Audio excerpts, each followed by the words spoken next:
Welcome to prime 6 media. తెలంగాణలో అధికార party Congress versus ప్రధాన ప్రతిపక్షం బీఆర్ఎస్ మధ్య రోజంతా సవాళ్ల రాజకీయం సాగింది. నువ్వా నేనా అన్నట్టుగా ఉదయం 8 గంటల నుంచే ఈ హడావిడి రాజకీయ విమర్శల సంచలనం అయితే సృష్టించాయి. ఇలా ఉదయం నుంచి దాదాపుగా సాయంత్రం 6 గంటల వరకు సాగిన ఈ రాజకీయ కొట్లాటలో ఇరు పక్షాలు సాధించింది ఏమైనా ఉందా అంటే అదే ప్రశ్న తప్ప మరొకటి లేదు. కానీ ఈ రాజకీయ యాగి కారణంగా సాధారణ ప్రజలకు చుక్కలు కనిపించాయి.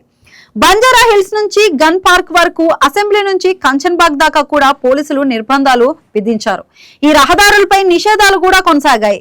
సాధారణ వాహనాలు, పౌరులను ఈ దారుల్లో నియంత్రించారు. ఫలితంగా విధులకు వెళ్లాల్సిన ఉద్యోగులు, పాఠశాలకు వెళ్లే చిన్నారులు, కళాశాలకు వెళ్లాల్సిన వారు కూడా తీవ్ర నరకం చవిచూశారు. ప్రత్యామ్నాయ మార్గాలను సూచించేందుకు కూడా సమయం లేకపోవడం, రాజకీయంగా ఒక్కసారిగా ఉద్రిక్తతలు పెరగడంతో పోలీసులు కూడా చేతులు ఎత్తేసిన పరిస్థితి అయితే కనిపించింది. ముఖ్యంగా అధికార పక్షం నుంచే మంత్రులే రోడ్డెక్కడంతో పరిస్థితి మరింత ఉద్రికంగా మారింది. మరోవైపు బొల్లారం బోడుప్పల్లో టీఆర్ఎస్ అధ్యక్షురాలు కవిత ఇచ్చిన పిలుపు మేరకు చేపట్టిన నిరసన కూడా దీనికి కలిసి వచ్చింది.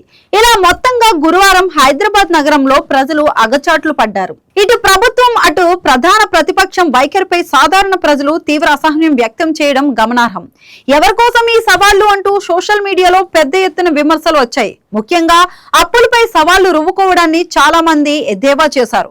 అధికారంలో ఎవరున్నా అప్పులు చేస్తున్నారని, తర్వాత దీనిని రాజకీయం చేస్తున్నారని ఓయూ విద్యార్థి సంఘం నాయకురాలు విమర్శించారు. ఏతావాత ఎలా చూసుకున్నా సవాళ్ల రాజకీయంతో సాధారణ ప్రజలే సమితలుగా మారారని అంటున్నారు.